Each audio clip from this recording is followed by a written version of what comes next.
This is my 2004 6.0 Powerstroke, and today we're going to be comparing this aftermarket high-flow intake to the factory airbox. So to put it simply, the reason people upgrade to intakes like these and other options like S&B and stuff is you want more cooler air entering your engine whenever possible. On the factory airbox here, you have this giant air filter, and then down here you have this snorkel that goes in and takes cold air away from the engine, not related to the engine air, and sucks it into the turbo. It then gets compressed and superheated because of the compression, runs through that charge air cooler pipe, through the intercooler under here, and into this cold side, and into the intake horseshoe, and then into the cylinders. Now, some people say that these factory airboxes are more restrictive than something like this, and that's definitely true on other vehicles for sure. There's a bit of a debate on whether it's true on the 6.0, but you'll notice some of these cheaper aftermarket intakes like this one, there's no box around the air filter. There's no intended way for the intake to pull cooler air from outside of the engine bay into the turbo. And obviously, if you're pulling hotter air in here and then compressing it, it's going to be that much hotter, and the intercooler is going to have to do that much more to get it down to a temperature where it's actually doing something. So then there's a question of, okay, well, that's going to flow more. And I know that I've had this on for a year. So if this is going to flow more, is more air that is hotter better than less air that is cooler? Well, maybe. We're going to kind of explore that today. The other question is, well, if it's flowing more, then you're probably not getting as good filtration, are you? Otherwise, you need a much bigger filter. So if you have this small of a filter and you're getting more flow, is it not maybe doing as good a job as this filter? So what we're going to test today is we're going to compare a couple intake air temperatures. So there is one intake air temperature sensor here built into the mass airflow sensor right here. That's right after the air filter before it goes into the turbo. There is another sensor right down here that is on the intake horseshoe. This is measuring the boosted air. That's after the air has come through here, after it's gone through the intercooler, and after it's been compressed by the turbo. It's measuring the temperature of that air. Now that air is for sure going to be warmer than this. This should be pretty close to ambient, what's being sensed here. It'll be a little warmer because, it is in the engine bay, but it should be pretty close to ambient. That's what we want. Then it gets compressed, so over here it's going to be hotter. What we want to see on both this and the aftermarket intake is that this air stays close to ambient, and this air doesn't go too hot.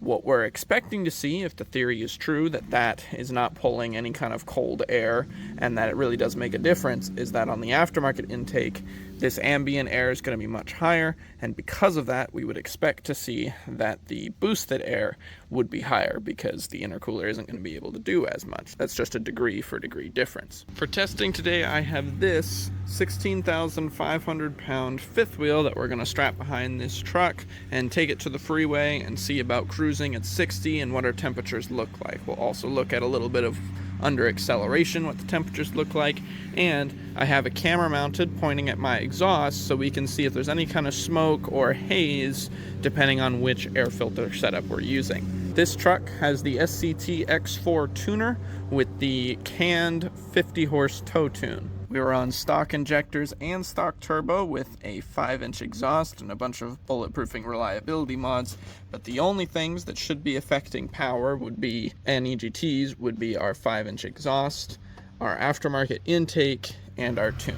Alright, we're here in the truck. We're about to hook up to the trailer, and I want to show you what I'm going to be using to record this. I'm going to be using ForScan. I do have my SCT X4 here monitoring things, and it does have a temperature, an intake temperature sensor. However, it is only reading either the boosted or the mass airflow ambient temperature. I don't know which one, I haven't checked, but I know it's only reading one of them. So I'm going to use ForScan on my laptop to look at both. And I'm going to be using this Wi-Fi OBD2 adapter that I got on Amazon. I've been using this for many years now, and I can read all kinds of cars with it. I use it to read codes on, regular gas engine cars and stuff, but I also use it for ForScan on my laptop or sometimes on my radio there. Before I mounted my tuner there, I used ForScan on that every time I started the truck. So what you do is download ForScan on here. It's free on a laptop. Go into your Wi-Fi and connect to the OBD scanner. It'll say no internet, yada yada, it doesn't matter. Once you do that, ForScan will automatically start looking for potential adapters. It seems to have failed there. I probably just didn't connect right. There we go. If it does that, you can come down into the corner here and hit connect. Checking Wi-Fi. There it is. Now it's connecting to the truck. It's going to ask you about previous connections and if it's the same vehicle and stuff, and you just pick your model year and it'll be showing up there. Reading all the modules and everything. It's just going to go down them, read any codes, that kind of thing. If you go into read DTC codes, that'll be all the codes present on the truck.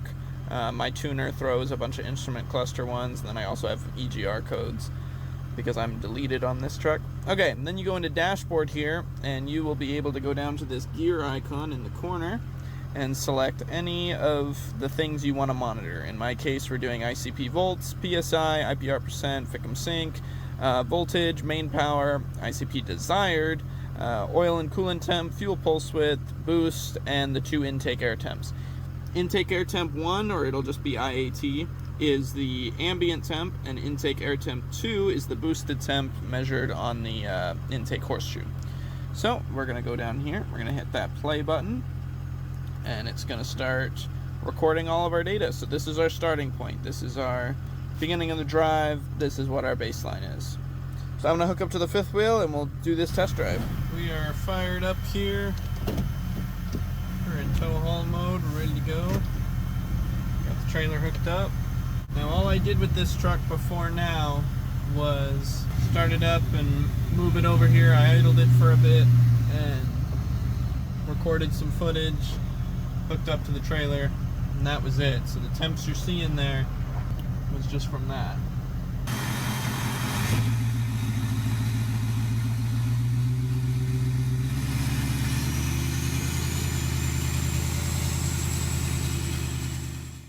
Going to go out to the highway and get this thing up to 50 or 60 and see what our temperatures look like.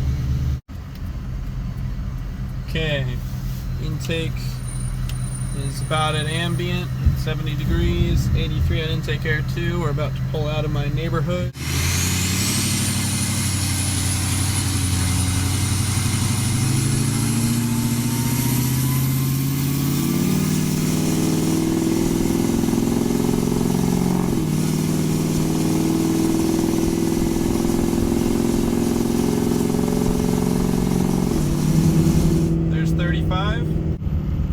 Temperatures look good, but we won't really know until the engine heat soaks and really, cruises for a little bit. See what happens when we get to the highway.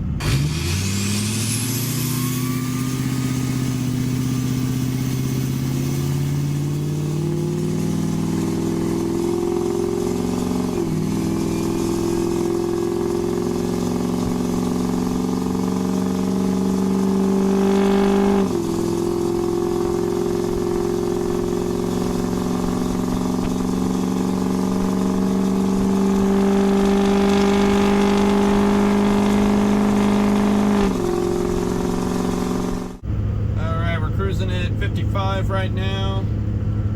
Intake air temp, this is after a couple accelerations and circles. Intake air temp is at 128 currently.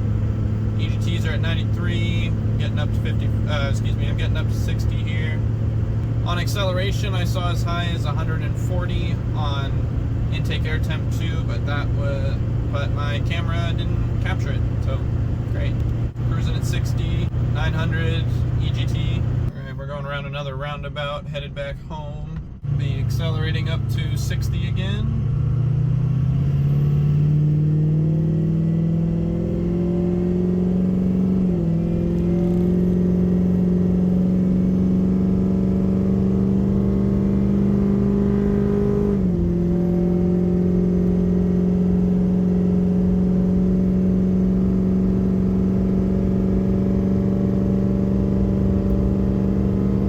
Airflow temp 78, boosted temp 128, just hit 50.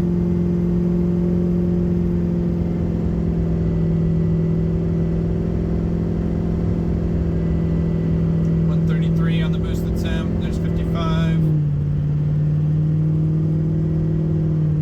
And 60. And again, I have not been, I'm not a pedal to the floor kind of tower.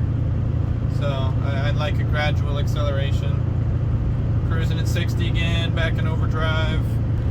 About 750 GT currently. 736 boosted temp. EGT's climbing a little bit because I'm laying into it again. 800 EGT, 830. Just maintaining 60 in overdrive. Now we're letting off.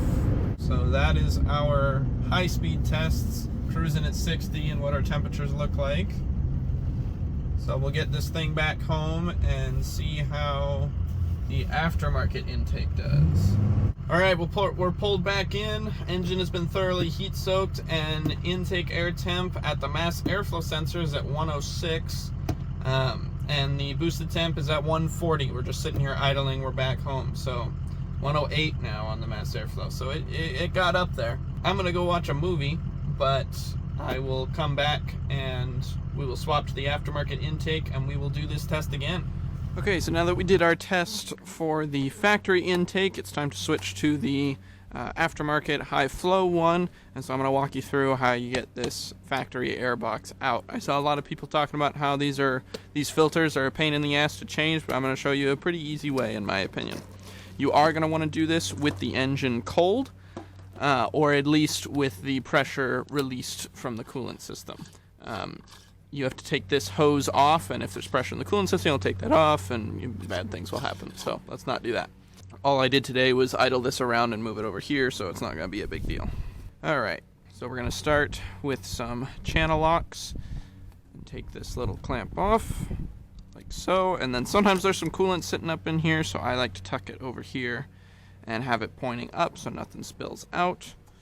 And you'll want to have some towels around just to kind of make sure I don't get any drips all over my stuff. Next, we're going to take off the connector for the mass airflow sensor. It just pops off here, and then I like to tuck it around and make sure I don't pinch it anywhere, so I put it over there. It will potentially be attached to this dipstick, but my clip there broke off long ago, so it's just loose. If it is, just kind of tuck it down here and it'll stay out of your way. Next, we're going to take off the vacuum minder. This guy tells you if you have some kind of airflow restriction, it'll suck that yellow bit inward. If that's happening at all, you have a problem. It's not really a critical problem until either the light comes on your dash or it gets into the red there. So we're just going to take that off and tuck it to the side there. And I find what we're doing here, we're taking this stuff off and we're going to take this off so this whole section can come out. And that's a lot easier than undoing these clips and trying to wrestle that air filter out of there, in my opinion. So next you're going to want to grab yourself an 8mm socket. I do it on an impact, but obviously you don't have to. You can also use a flathead. If yours is like mine, you can use a flathead screwdriver. I put it on a wobble extension just because it's easier to get on there and stay on there. Just going to loosen that up. Don't go too crazy with it. You want to make sure you're still seeing a good bit of that, because if it gets apart, it can be annoying to get back together. But with that loosened, we can hook our hands under here and just kind of wiggle it backward until it pops off like so. And then the whole thing's just going to start popping up and out of there. And there we go. The air filter's out. Now if you wanted to change the air filter now, you could take the clips off and take the air filter apart, and that took, 30 seconds. It's way easier than fighting with these clips and all of that with it in the truck. But in this case, we're going to go a step further, because to put this intake on, we got to take this guy off. On the earlier trucks, you're going to have 2 bolts right here that go onto this Fickum brackets. On the 03 to 04, you'll need to undo those. Those should be 8mm, but they might be 10. Mine are already removed because this housing was cracked, and it's really unnecessary. And the later model trucks, the 05 to 07, do not have those bolts. Other thing you got to do is there's another 8mm clamp back in here. Going to loosen that up like so. And then attached to this is the crankcase ventilation hose right here. That's going to need to come out with us. Now that that's loose, we're just going to bend this up. Get this out like that. Be careful not to break the plastic right here, but this is flexible, so you can do that without damaging things. And then we're just going to wiggle this out of there. Again, there's 2 bolts that normally go into here and right there, but on my truck they're not here, so I'm not going to worry about it. The O-ring that's right here, the crankcase ventilation O-ring, it's notorious for just shredding itself and failing, as my factory one has. I do have one on the way, but it's not here yet, so, oh well. It's a good idea when you take this kind of thing off to give your turbo shaft a little spin and check for play. Mine has next to nothing, which is what we want. Yeah, looks pretty, feels good to me, so that's good. And then we're just gonna clean up this surface here a little bit, just kind of get any of the major crud off it so we have a pretty good sealing surface. Does not have to be perfectly clean, but we're just gonna wipe that down, clean up around that hole, and then I like to throw a paper towel in there just in case, you know, who knows, coolant could fly in there or something, or a bunch of debris. You don't want anything ending up in there, so I like to put something there for now. And then for the aftermarket intake, I have already had this in my truck for a year until I put that factory one back in for this test. So that is why this is hammered. So that is worth noting, is that air filter has been on there for 15,000 miles or so. That does certainly affect the results, but I don't think it's going to change the conclusion enough to be a problem. So you kind of want to plan out how you want your clamps to face in order to do this. I like to have my first clamp facing this way so that I can get on it like that. If it was vertical, it'd be hard to get in there with this style of clamp. And then the second one, I like facing straight up because I'll go right there. So now we're going to slide this on there and leave those clamps in place. All right, we're going to keep this air filter off it for now. And then this kind of intake has this little bracket that's going to brace into the factory air filter spot down there. So we want to attach this. That's going to be with this little nut and bolt that came in the kit. And this is a 13mm nut, but I'm sure it varies based on the kit.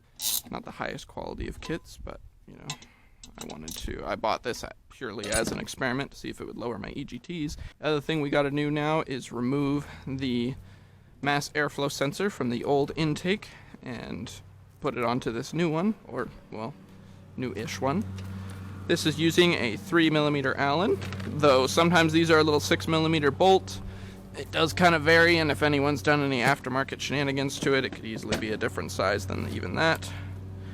But we're just going to gently remove these two bolts. Ta-da. Okay, this can only go in one way. If you try to put it in the wrong way, you'll see that don't look right. So there you go. So I shouldn't say it can only go in the wrong way. You can force it in the wrong way. It's not idiot-proof, which is dangerous when we're talking about me working on it. This doesn't have to be super tight. It's not sealing any pressure or anything. We just need it to not vibrate off when rolling down the road. And I mean, we don't want it to leak atmospheric pressure, but we're just sucking things through here, and there shouldn't be any vacuum. It should have enough flow to feed our turbo. Okay, there, but let's see what happens when we try to put this on. So now we're going to need to take this off because this hose is going to go to it. It can be kind of annoying to get it on there, but they provide this little fitting that goes in here. Probably should have oiled that O-ring just to make sure it sat right, but you only live once. By the way, that is not the right mentality to have when working on a 6-liter. You only live once. That's how people blow these engines up. We are going to tighten that first clamp.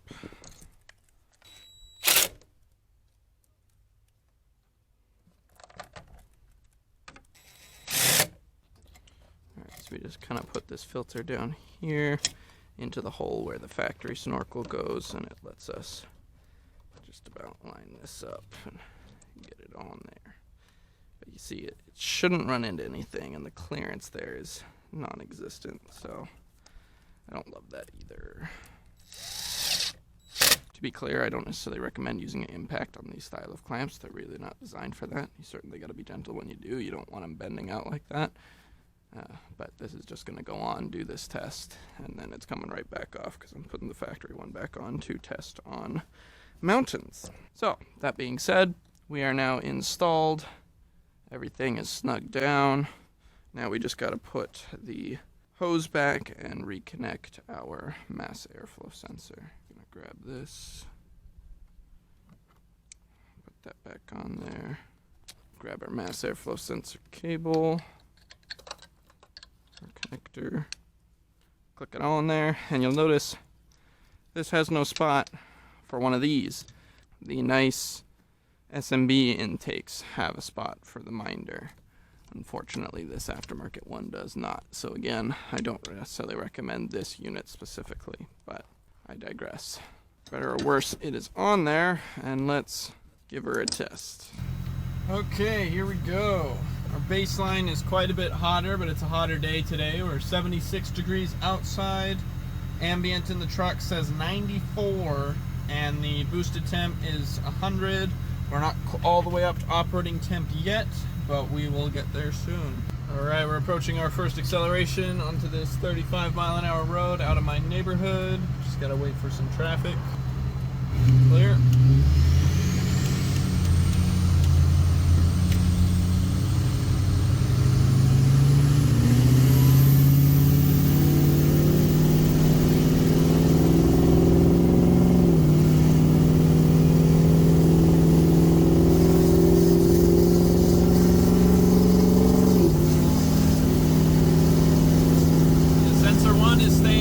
With the boosted temperature. Surprised the boosted temp isn't higher though. We're feeding the turbo much hotter air right now. I'll put the windows up for you, but we're feeding the turbo much hotter air right now. So I'm surprised the boosted temp is staying about the same as it was before. But you know, we're not done yet. This is the very beginning of the test. Okay, we're about to accelerate up to 60. Pulling onto the highway.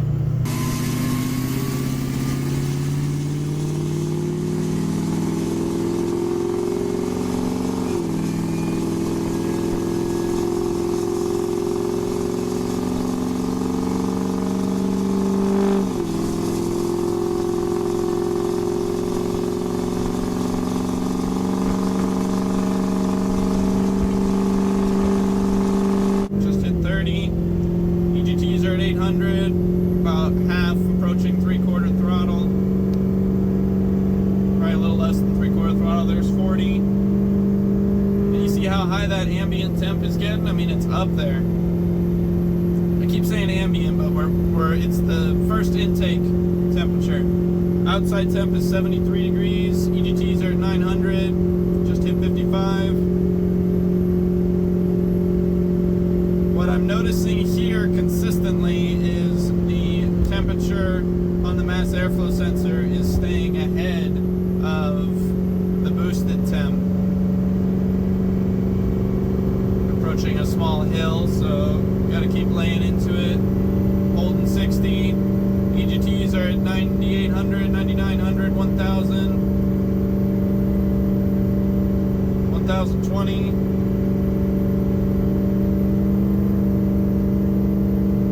1,050, and backing off for a roundabout. So immediate things I'm noticing is obviously the ambient temp is much hotter, and while the boosted temp doesn't look more, really, at least I don't think so, we'll compare the data later, but my EGTs were quite a bit hotter, accelerating right there. I never went over 1,000 before. And I thought the intake had helped my EGTs when going up the mountain, but maybe that was some confirmation bias. And by earlier, I mean a year ago when I first put this intake on. Alright, cruising at 60. Down into overdrive, we're in a flat area, 880 EGTs. Mass airflow sensors at 126. Boosted temps 138. Holding 60. 960 EGTs. Oh, 1,020 on EGTs, 1,030. I'm in overdrive and I am giving it some fuel because we're climbing a small, tiny little foothill, just an incline. 1,030. Okay, we're coming up on the second roundabout here where I'm going to spin it around and bring it home. But I think we have the data that we need here and the idea on EGTs. So we're going to spin it around, we're going to get it home, and we'll have a look at the data and see what conclusions we can draw. Okay, we're officially back. We're sitting here, we're idling, the engine's heat soaked, we don't got a bunch of airflow flowing over it anymore, going quick. So, and we're at 150 on the mass airflow temperature, 148 now, 134 on the boosted temp. So the boosted temp, I mean, that intercooler is doing its job. It's bringing it down there, but there is no question that on this aftermarket intake, we are feeding the turbo much hotter air. So then the question is, how much is that impacting things? I feel like it's definitely making my EGTs higher. I think my EGTs are definitely lower. And I mean, that ambient temp, that mass airflow temp is significantly higher. So, and I didn't notice anything in terms of power or get up and go. I thought it was the same. The factory intake seems to be objectively the way to go. Since I don't see any downsides, I'm only seeing some benefits. Curious how impactful those are. But yeah, we'll shut this down and go over some data and see what we find. Up on screen here are the results from this little experiment. The factory airbox, as expected, showed some real improvements over the aftermarket option. It is my opinion that unless the intake has a box and a way to get cool air that hasn't mixed with the engine bay, it's not worth buying. The aftermarket intake was consistently running 10 degrees or so above the factory intake on the boosted air, and obviously was well above the mass airflow sensor temp. Most notably for me, though, is the disparity in EGTs. The aftermarket intake stays 80 to 150 degrees above the factory intake, which is incredible to me. I thought I had noticed an improvement in my EGTs when pulling mountains after installing this intake, but perhaps there was some confirmation bias going on. I also noticed no additional smoke on the aftermarket or the factory intake. I don't smoke in general on the 50 horse tow tune, but I didn't notice any changes there. I could potentially make a new video comparing these two intakes when towing over mountains, but I don't know when I'd be able to justify that fuel cost. I hope this video was helpful and interesting to some of you, and feel free to ask any questions or point out any errors in the comments below. Take care.